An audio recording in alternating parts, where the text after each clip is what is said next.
మీ అందరినీ నేను కోరేది ఒకటే, ఇవాళ అందరూ అర్రాస్ పాట పాడినట్టు నీకు ఎకరానికి ఇంత ఇస్తా అని చెప్పి మాట్లాడుతున్నారు తప్పితే మనకున్న కష్టం ఎవరైనా తీరుస్తున్నారా?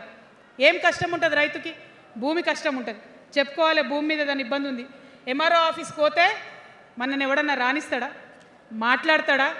నీ దోతి బాగలేదు, నీ అంగి బాగలేదు, నీ కాళ్ళకు మట్టి ఉండే, నీ చెప్పులకు మట్టి ఉండే రానియరు. అదే సూటు బూట్ వేసుకొని ఎవరన్నా వస్తే ఏం చేస్తారు?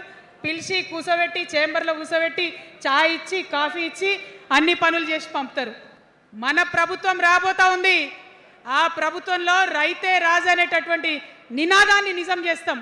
ప్రతి ఆఫీస్లో, అది ఎంఆర్ఓ ఆఫీస్ కానీ కలెక్టర్ ఆఫీస్ కానీ ప్రతి ప్రభుత్వ ఆఫీస్లో నేను రైతునని పోతే సపరేట్ కౌంటర్ ఉండాల్సిందే, కుర్చీ మీద కూర్చోబెట్టాల్సిందే, మీకు పని చేసి పెట్టాల్సిందేనని ఈ సందర్భంగా నేను తెలియజేస్తా ఉన్నా.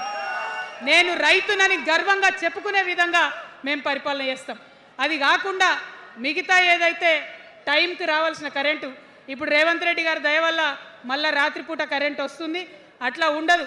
రేపు మన ప్రభుత్వం వస్తుంది, టీఆర్ఎస్ ప్రభుత్వం వస్తుంది. వచ్చినాక 24 గంటలు నాణ్యమైన కరెంటు, పొద్దుటిపూట కరెంటు, రైతులకు ఉచిత కరెంట్ ఇస్తాం. అదేవిధంగా యూరియా కావచ్చు, కొనుగోలు కేంద్రాలు కావచ్చు, మీరు ఎక్కడ పోయి అడగాల్సిన అవసరం లేకుండా అన్నీ మీ దగ్గరకు వచ్చేటట్టు చేస్తాం. మరి అనేక అంశాలు ఉన్నాయి రైతుల గురించి మాట్లాడేటి. ఇప్పుడు ఎంత గోసపడుతున్నారో తెలుసు. ఒక్కొక్కటి మాట్లాడుకుంటూ వెళ్దాం. రైతుని రాజుని చేసేది నినాదంగా ఉండే దాన్ని నిజం చేస్తామని మాత్రం మీ చెల్లెగా సోదరిగా నేను మీకు మాట ఇస్తా ఉన్నాను.